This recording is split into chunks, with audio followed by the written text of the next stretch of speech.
apprit bien vite à mieux connaître cette fleur. Il y avait toujours eu sur la planète du Petit Prince des fleurs très simples, ornées d'un seul rang de pétales et qui ne tenaient point de place et qui ne dérangeaient personne. Elles s'apparaissaient un matin dans l'herbe et puis elles s'éteignaient le soir. Mais celle-là avait germé un jour d'une graine apportée d'on ne sait où, et le Petit Prince avait surveillé de très près cette printille qui ne ressemblait pas aux autres printilles. Ça pouvait être un nouveau genre de baobab, mais l'arbuste cessa vite de croître et commença de préparer une fleur. Le Petit Prince, qui assistait à l'installation d'un bouton énorme, sentait bien qu'il en sortirait une apparition miraculeuse. Mais la fleur n'en finissait pas de se préparer à être belle, à l'abri de sa chambre verte. Elle choisissait avec soin ses couleurs, et les habillait lentement et l'ajustait un à un ses pétales. Elle ne voulait pas sortir toute fripée comme les coquelicots. Elle ne voulait apparaître que dans le plein rayonnement de sa beauté. Et oui, elle était très coquette. Sa toilette mystérieuse avait donc duré des jours et des jours. Et puis voici qu'un matin, justement à l'heure du lever du soleil, elle s'était montrée. Et elle, qui avait travaillé avec tant de précision, dit en bâillant « Ah, je me réveille à peine. Je vous demande pardon, je suis encore toute décoiffée. » Le Petit Prince alors ne put contenir son admiration. « Que vous êtes belle, n'est-ce pas ?» répondit doucement la fleur. « Et je suis née en même temps que le soleil. » Le Petit Prince devina bien qu'elle n'était pas trop modeste, mais elle était si émouvante. « C'est l'heure, je crois, du petit déjeuner, » avait-elle bientôt ajouté. « Auriez-vous la bonté de penser à moi ?» Et le Petit Prince, tout confus, ayant été chercher d'un arrosoir d'eau fraîche, avait servi la fleur.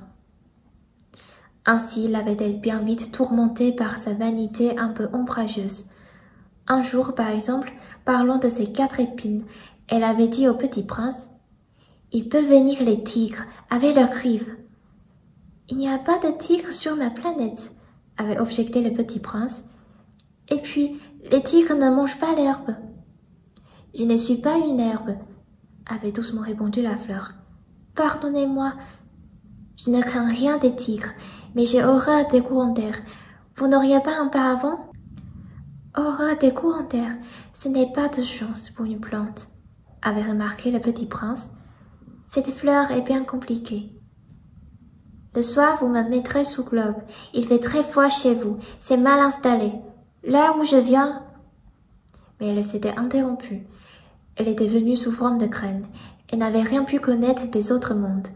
Humiliée de s'être laissée surprendre à préparer un mensonge aussi naïf, elle avait toussé 2 ou 3 fois pour mettre le Petit Prince dans son tort.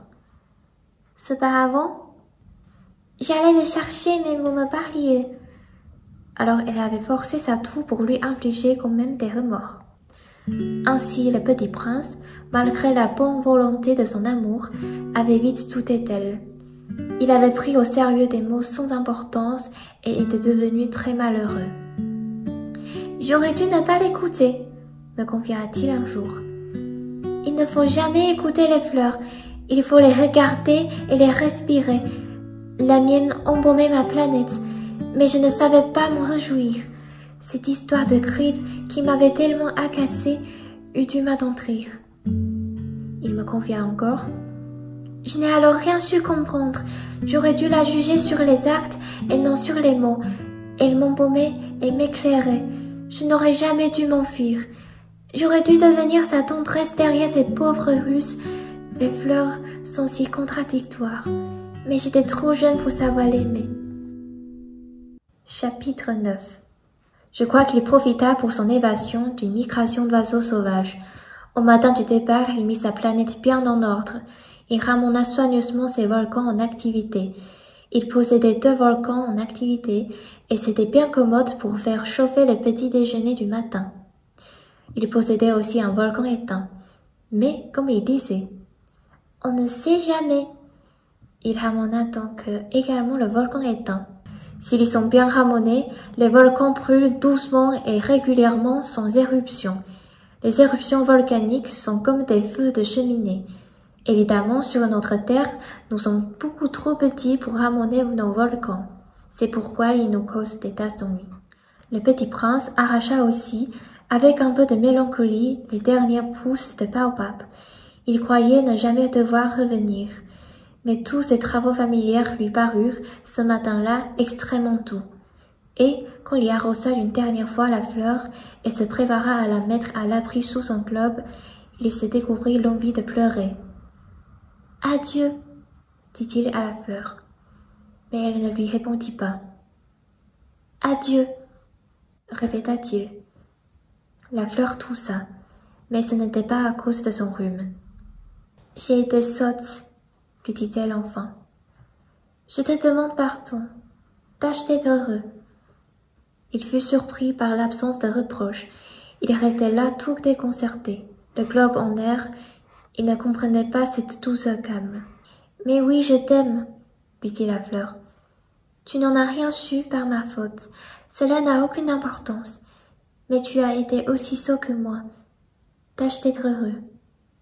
Laisse ce globe tranquille, je n'en veux plus. Mais le vent, je ne suis pas si enrhumée que ça. L'air frais de la nuit me fera du bien. Je suis une fleur. Mais les bêtes, il faut bien que je supporte 2 ou 3 chenilles si je veux connaître les papillons. Il paraît que c'est tellement beau. Sinon, qui me rendra visite? Tu seras loin, toi. Quant aux grosses bêtes, je ne crains rien. J'y m'écrive. Et elle montrait naïvement ses 4 épines, puis elle ajouta. Ne traîne pas comme ça, c'est agaçant. Tu as décidé de partir, va-t'en. Car elle ne voulait pas qu'il la vît pleurer. C'était une fleur tellement orgueilleuse.